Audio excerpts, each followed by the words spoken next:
afternoon, President Trump will deliver remarks on rolling back regulations to help all Americans. Deregulation has been a top priority of this president. The president reversed the disastrous over-regulation of the Obama-Biden administration. Under President Trump, 7 deregulatory actions have been taken for every 1 new regulation.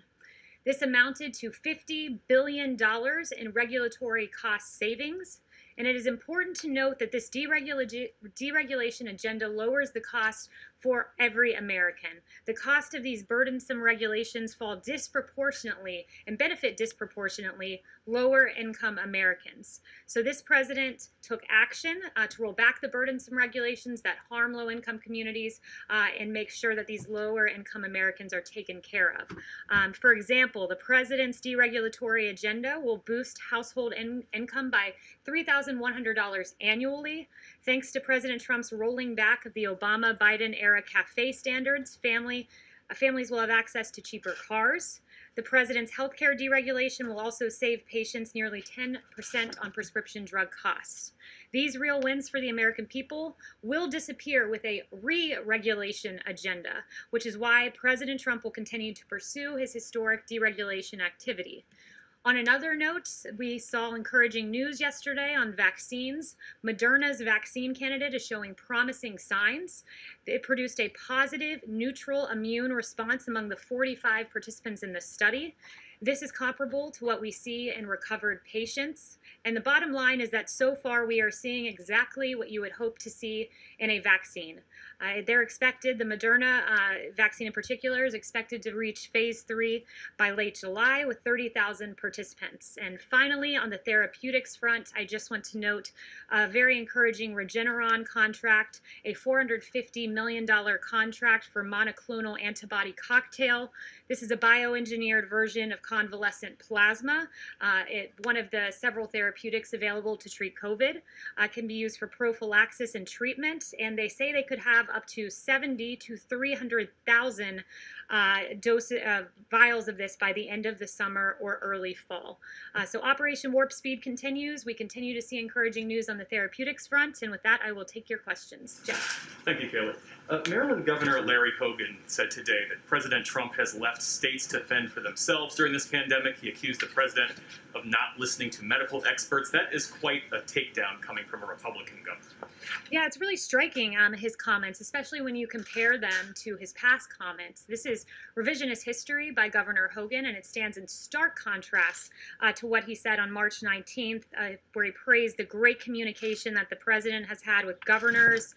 On March 19th, he also said, "Thank you, there's been tremendous cooperation." And what is so striking to me about reading that op-ed is Governor Hogan begins with this dramatic April 18th scene where South Korea delivered tests, but just the day prior, he said something entirely different. He, in fact, thanked the president for the progress we've seen in federal and state coordination in recent weeks, and went on to praise testing capabilities. He said with regard to some of the top needs of states, including ventilators and testing capabilities. So 24 hours before this dramatic opening scene of his op-ed, he literally was praising the President of the United States for delivering on testing.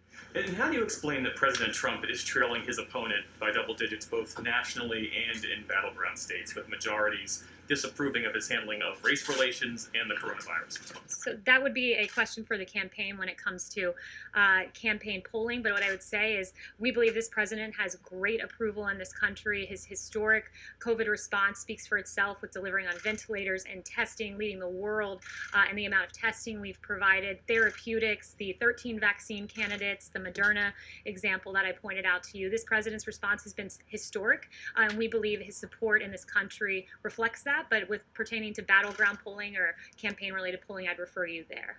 Yes. Kaylee, we've seen the president hold a range of public events this week, but none of those events have been focused on the coronavirus. Why not? The president's routinely focused on the coronavirus. I think you'll be hearing more about what we're doing in the coming week. He's hard at work. We talk about COVID every day from this podium. The task force is hard at work, and I'm glad you asked about COVID in particular, because I just want to read through some of the things that we are doing, which I think is most important than what we're saying is what we're doing. And the White House has engaged in travel, Dr. Birx, to Louisiana, Mississippi, Alabama, Georgia, and South Carolina. I spoke with Dr. Birx this morning. She's in Georgia Georgia today, heading to South Carolina tomorrow. HHS has deployed 19 teams across the country. We identify not where we see embers, but pre that. We identify where we might see an emergence, and we send teams there to address it in advance. So we're proactive. Dr. Birx routinely sends real-time data to governors. She gives them governors' reports on remdesivir. We've surged it to Texas, Florida, California, Arizona. 65,000 vials went to these 4 states, and we're also surging testing sites. So we're doing stuff each and every day. But Kaylee, surely you'd agree this is the biggest challenge facing the public right now. Why aren't we seeing it as the president's biggest public priority? The president's focusing on a lot. Look, the president just yesterday held a big press conference, if you will, or an avail in the Oval Office about MS-13. COVID is something that we're focused on. It is a top priority of this administration. It's why the task force meets. It's why I mentioned to you we're taking all those steps. But there are other things the president has to focus on, namely Democrat cities not controlling their streets, namely the mayor of Chicago, people dying on the streets of her city every weekend, and the president sent her a letter saying you must secure your city. The president's involved in Operation Legend in honor of Legend Taliaferro, a young man who lost his life, sending federal assistance to St. Louis, a city that has asked for our help, and he's shown up. The president's focused on MS-13, who tragically maimed and killed those 2 young little girls, and he's held their killer accountable, the leader of that ring. So the president's focused on COVID. It's a top priority. He's focused on the violence in the streets. He's doing a lot of things at once, and that's the great thing about the Trump administration. Quickly, when's the last time he attended a task force briefing? The president is briefed on coronavirus each and every day. Yes, Darlene. Thank you. Does the White House agree that it's not helpful for people to wait 7 days or longer to get the results of their coronavirus tests? And is the White House going to do anything to try to shorten those wait times so that people can get their results sooner? So we've done more than any country in the world on testing. There's no doubt about that. 42 million tests. The country with the next highest number is India at 12 million. There are various different types of tests in this country. Some take longer to process than others, but we have surged testing to the states. We encourage them to use it to their best ability and to process those tests as quickly as possible. Yes, thank you. To follow up on that, it's not just about the quantity of testing, it's about the quality of testing. So is the administration doing anything specifically to make all the tests out there return quicker results? Because, a lot of health experts are worried that when people have to wait 7 days or longer, they're out here spreading the disease unknowingly. So as I noted, there are several different types of tests. There's the Abbott Rapid Response Test. There are other tests that take longer. Dr. Birx and Admiral Joie are constantly out there advising on testing and how to process these tests. Ultimately, we can give the states the supplies, but they've got to use them in the best way possible to get results as quickly as possible. But rest assured, our team's fully engaged, from Admiral Joie to Dr. Birx and others. And Admiral Joie shared with me, we have 552 sites testing in America in 48 states and the District of Columbia. 65% of these sites are located in counties with moderate to high social vulnerability, and 201 additional sites will be going live this week, and that's on top of the 1,300 federally qualified health centers that are out there testing as well, and the commercial testing sites at CVS. I have another question. Yes. The numbers have actually come down since the Obama administration. He was making that point, but one point he wants to strongly make is this, that Black men and women who die of homicide, they are likely to die of homicide at 8 times greater than that of white individuals and Hispanics combined. That's the rate combined. So that's an extraordinary thing that we want to look at. I've listed for you the names of these kids who have died across this country. It is unacceptable, and under this president, he'll take action, and the derelict mayor of Chicago should step up and ask for federal help because she's doing a very poor job at securing her streets. We're talking about people who are dying at the hands of police officers. Is the president considering travel bans for members of the Communist Party to enter the U.S., and is he concerned about escalation of tensions with China? So I have no announcements on that front, but rest assured we keep every option on the table with regard to China. Has he ruled out any options at all? He's not ruled out any options with regard to China. Yes. Jeff. Thanks, Kaylee. Does the White House have a reaction to the hacking of Twitter last night? And do you have any broader concerns, or does the president have any broader concerns about using that platform to issue not only his own opinions, but official policy pronouncements, given its apparent vulnerability to hacking? Yeah, so I spoke with Dan Scavino before coming out here. My team did, and Dan has been, and his team in digital have been in constant contact with Twitter over the last 18 hours to keep Twitter secure, the president's Twitter feed. The president will remain on Twitter, but his account was secure and not jeopardized during these attacks. Okay, and just one follow-up to Luigi's question. I guess I didn't follow the data that you were just referring to. Are you saying that the president did have data to back up his claim that more white people are killed by police officers than black people? Yeah, and I've already read out that data to you. I don't think we followed it. I've already read out that data to you, and you can go fact check on the Washington Post. Yes. Kaylee, two quick questions. First, Congressman Steve Watkins of Kansas has been charged with 3 felonies in a voter fraud case. Obviously, the president campaigned with him in 2018, and he's repeatedly expressed concern with voter fraud. So, does he have a reaction to that? That's the first I'm hearing of that. I haven't spoken to the president of it. He does have very real concerns about voter fraud, and he's mentioned several of those. And there's yet more information that there is rampant voter fraud when you have mass mail-in voting. In 2016, as the president has noted, about 1% of absentee ballots nationwide were thrown out, and it could be much higher this year as many people vote by mail for the first time. That's one of the flaws with mass mail-in voting. But beyond that, we've seen a number of reports out of New Jersey that found a U.S. Postal Service vehicle that may have been carrying mail-in ballots that was caught on fire, this truck. This was recent. Also, in the New Jersey Star-Ledger on June 22nd, this was very striking. 500 to 700 Republicans received ballots with all Democrat candidates. They were erroneous mail-in ballots that had been voided and then reissued. And the slate of candidates on these ballots was all Democrat from Joe Biden down to dog catcher, and these were supposed to be Republican ballots. Those are 3 recent examples, and there are many more. A quick second question, Kaylee. When the president made the initial decision to move the Republican National Convention from Charlotte to Florida, he said that it was because the North Carolina governor was in a shutdown mood and that he was playing politics because he didn't want to pack an indoor stadium to full capacity. He also said that the cost to North Carolinians would be, and I'm quoting the president now, all of the jobs and the economic development the convention would bring. So all of that money, all of that time, all of that cost to jobs and economic development to North Carolinians for the same result, right? Because they're shrinking the convention in Florida. What does the president have to say to North Carolinians? The president loves the people of North Carolina. They're well aware of that. The president wanted to be able to hold his convention, which is why it was moved to Jacksonville. And for anything further, I'd refer you to the RNC. Yes. Thank you, Kaylee. The president has talked about an executive order on immigration coming soon. He's also talked about protections for DACA recipients. It's been unclear, though, whether those protections, the path to citizenship that the president talked about, will be included in the executive order. So I was hoping you could clarify. Will the path to citizenship protections for DACA be part of the executive order? So what I would say is this, as the president announced, he's working on an executive order to establish a merit-based immigration system. That will be the intent of the executive order. But the president has long said that he would look for a legislative solution on DACA, and he would work with Congress to pursue that legislative solution, and one that could include citizenship along with other strong border security and permanent merit-based reforms. So that is something he would work with Congress on. Yeah, and the executive order would pertain to the merit-based portion of that. A second question on the schools. The vice president talked about some of the new guidelines or new pages of documents for CDC coming out this week. Is that still the plan? Are those going to come out this week? Is there any chance that this is being rethought at this time? So those are CDC guidelines you're referencing, so I'll leave it to CDC as to when those guidelines come out.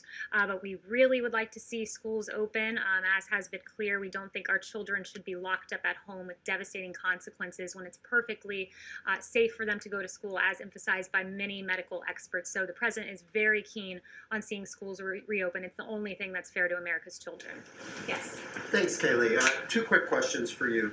On Wednesday, the CDC director said, quote, "If all of us would put on a face covering now for the next 4 weeks, 6 weeks, I think we could drive this epidemic into the ground." Admiral Girard has made similar comments. The CDC director called it our, quote, major defense. I'm wondering if the president would consider at any point a nationwide mask mandate. Well, the president has said that he would wear a mask if he was in a place where he couldn't be appropriately social distanced. He did wear a mask this weekend when he visited the hospital. So he has shown that he'll wear a mask, and not only that, that he would wear one if he wasn't socially distanced, as evidenced by his own actions. We leave it to localities to make the decisions with regard to face coverings, and the CDC guidelines remain the same today, recommended but not required. And a quick second question for you. You were saying earlier that the president is very concerned about local officials who are not taking actions about deaths in their cities. You also said he was appalled by what happened to George Floyd. In March, a 26-year-old black woman named Breonna Taylor was killed while sleeping in her home. The 3 officers involved in that case in Kentucky have not been arrested or fired. Is the president monitoring that case at all, and does he want to see justice for Breonna Taylor?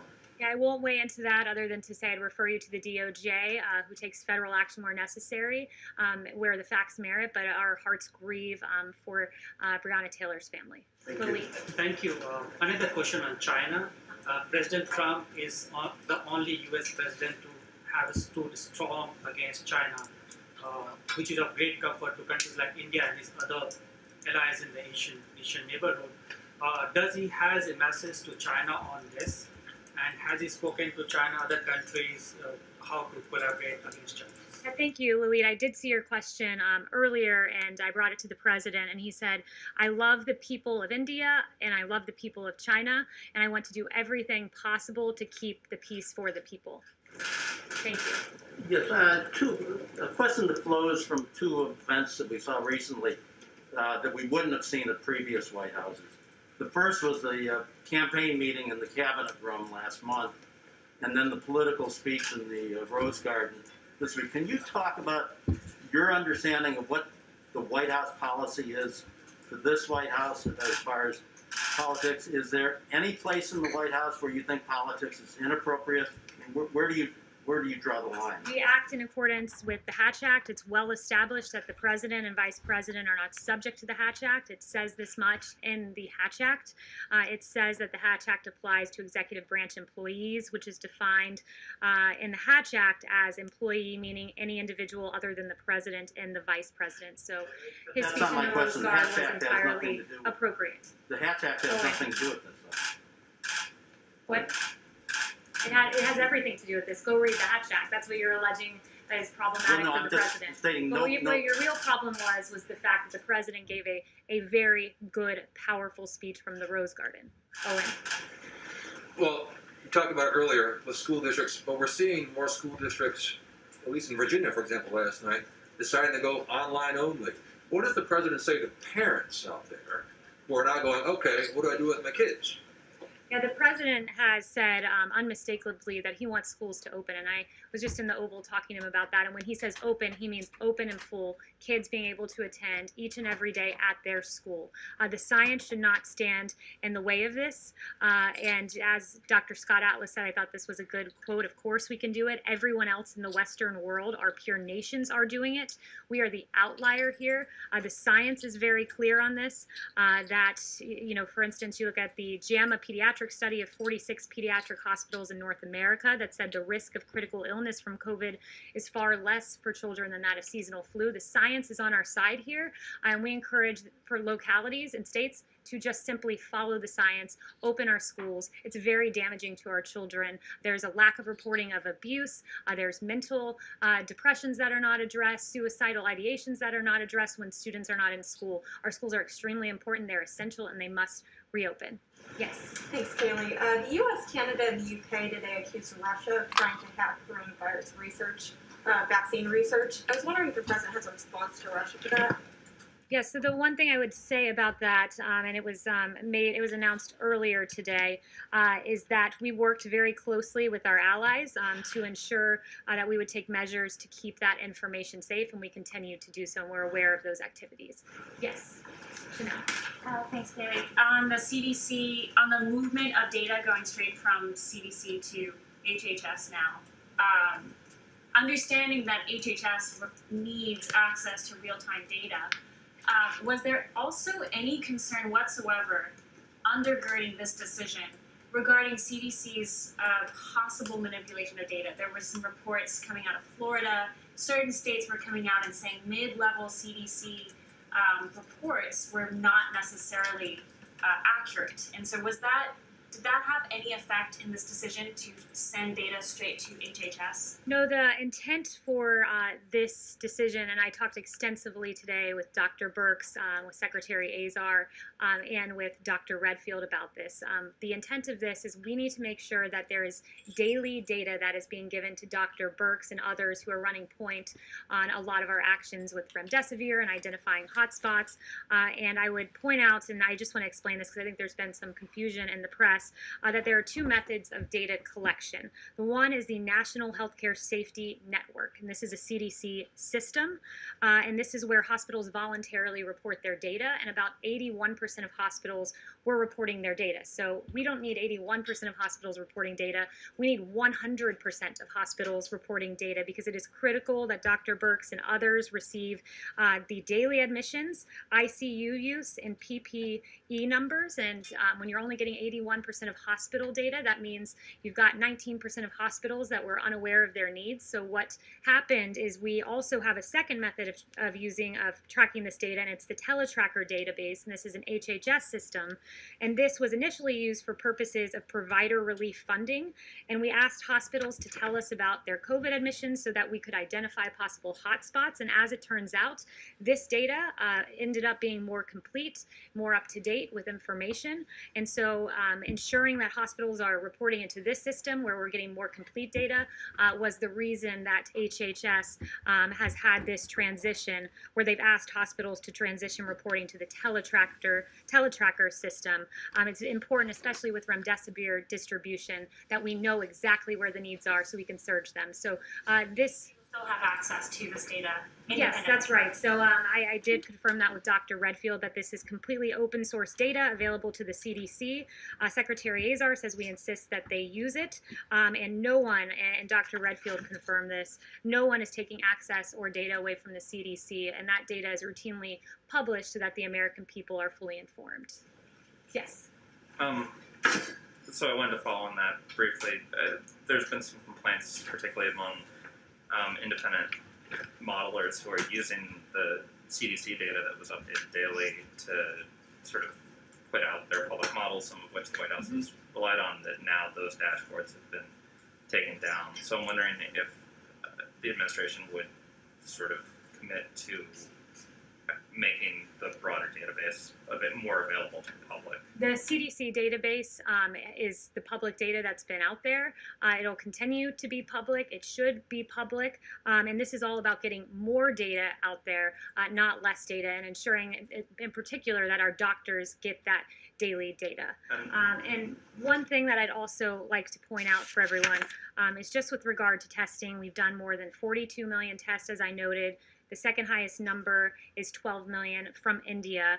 We're leading the world in testing. It's a very stark contrast, and the president mentioned this yesterday, so I just wanted to put some additional information out there. It was actually CBS reporting that in 2009, under Obama, Biden, quote, and this is CBS reporting, CDC abruptly advised states to stop testing for H1N1 flu and stop counting individual cases. So while this president surged testing under the Obama administration, they stopped testing entirely. And Ron Klain, Vice President Biden's former chief of staff, said this: it is purely a fortuity that H1N1 isn't one of the great mass casualty events in American history. It had nothing to do with us doing anything right. This is former VP Biden's chief of staff. It just had to do with luck. Contrary to that, this president led the world in testing, led the world in ventilators, redistributing ventilators, 4 therapeutics, 13 vaccine candidates, 1 going into phase 3 clinical trial. This response has been extraordinary and historic. We didn't pause testing. The Obama-Biden administration did, and that was a shameful decision. Thank you.